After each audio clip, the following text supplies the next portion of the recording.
This is the card trick that got drunk. So basically, this card trick is a story of a magician who was performing at a bar and he was performing card trick to a drunk person. And in that story, at first the magician pulls out a deck of cards and he shows the cards that they are mixed up to that spectator. But the spectator insists that the magician should shuffle the cards before showing him any trick. So the magician shuffles and asks the spectator to select a random card, and the spectator selects one. And in this case, it is the Ace of Hearts. Now the spectator gives the card back to the magician takes it and puts it somewhere inside the center of the deck. And he pushes it inside and then he shuffles the deck of cards just like that. And he again shuffles the cards so as to convince the spectator that their card is truly lost somewhere in this entire deck of cards. But the spectator was somehow not convinced and he wanted to shuffle the cards on his own. He took the cards and since he was drunk, he accidentally shuffled the cards in a very stupid way. That is, he shuffled the cards face up and face down just like that. And as he did that, what happened was all the cards, they are right now in a very random position, and he gave this deck of cards back to the magician. The magician told him that look at what you did. You just shuffled the cards face up and face down and you messed up with the entire deck of cards.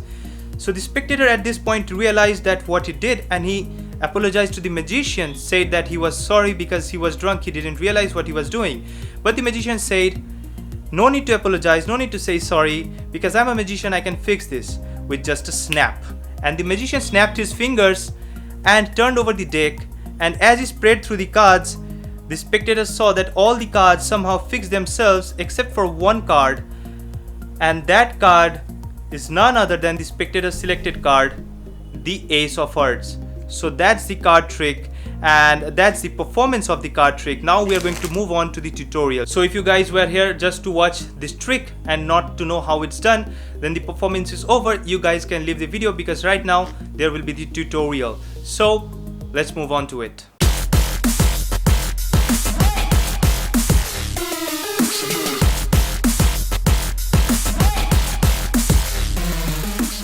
Okay guys, before moving into the tutorial, I wanted to say that I have a basic course on card magic called the Inception of Card Magic, which is available in the Graphy app, and it has more than 7 hours of intensive training. So if you purchase this course now, you're also going to help in the smooth running of this channel, and also after the purchase you can give this course to 4 people for free. So if you want to purchase this course, the link to the course will be given in the description box, and it will be the first link in the description box. So basically for this trick, let us discuss about the angle at first. While you're performing this trick, if the spectators are standing, you're going to be standing in front of them and performing this at your waist level.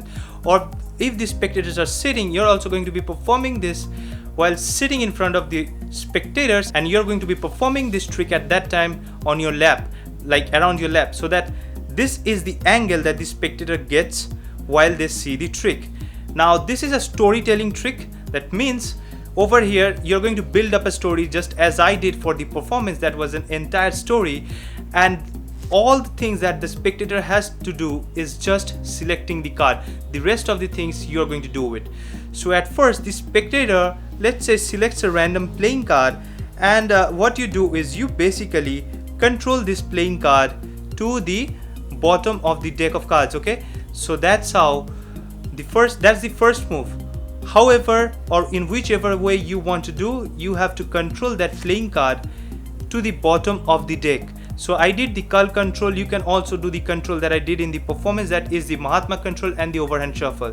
In the Mahatma control, the spectator selects a playing card, you keep a pinky break over here, you put the rest of the cards on it, then you do the Mahatma control by doing that overhand shuffle, which brings that card to the top, and then what you do is you turn this deck over and then do the overhand shuffle.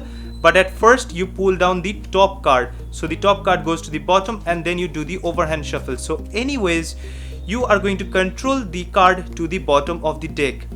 Now what you're going to do is you're going to give the illusion of mixing the cards face up and face down. So at this point you have to build up a story just as I did for the performance. As you saw, I'm going to just give this deck of cards a bending just like that, and then I'm going to spread these cards a little bit, and then what I'm going to do is I'm going to turn these cards over and spread the next cards on the bottom of that packet. Now what I'm going to do is I'm going to turn these cards over again, and I'm not going to spread these cards on top. That will actually shuffle the cards. I'm going to spread these cards on the bottom, and as I do this quickly, every time I turn my hand, I always spread the cards to the bottom. What happens is every single time the card, they actually go in the same way. So basically these cards are all face down and these cards are all face up, and that is the last card, which is the spectator's selected card. So over here, that is what we are going to do. At first we're going to spread few cards, we're going to turn over our hands, we're going to spread few cards under it, again turn over, spread few cards under it, turn over, spread few cards under it, turn over, just like that. We're going to continue until unless we are left with one card.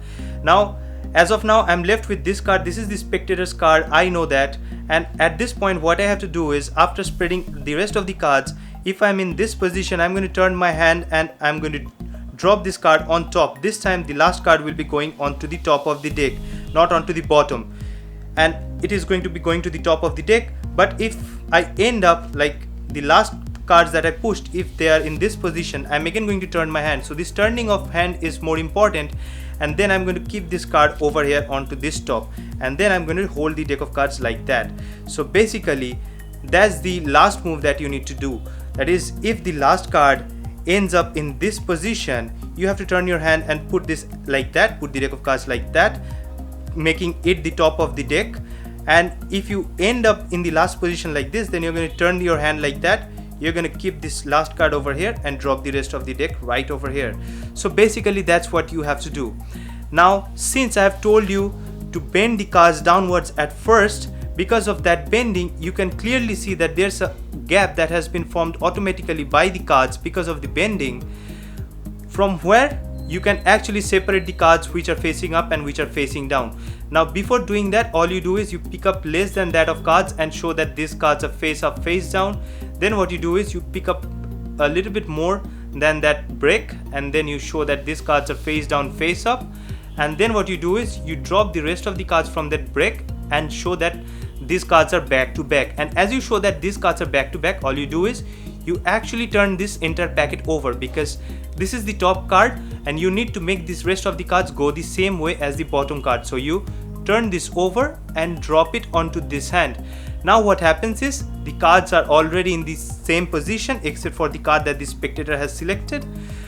And what you do is, after snapping your finger, you turn the deck over and then you spread the deck of cards, because you show the faces so that they can see only one card is reversed, and that will be for the suspense till the end. So that's why we reverse the deck, so that we can show the face of the other cards except for this one, and then we reveal their face that this is the card that the spectator has selected.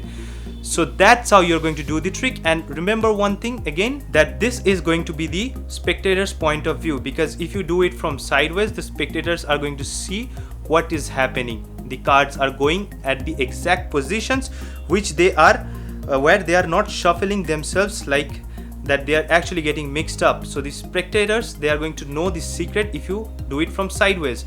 So from the top, if you do this mixing just like that, it looks like that you're actually mixing the playing cards. It gives the illusion just like that. And spectator's selected card, it comes to the top as I told you. Then what you do is you basically lift a small amount of cards before that gap. Then what you do is next time you lift up more cards than the gap, and then what you do is you lift the top pack from the gap and turn it over, and then turn the deck over, spread it, show that one card is face down, leave it for the suspense, snap your finger or say anything magical or whatsoever, and turn that card over to impress your spectator. So that's how this trick is done.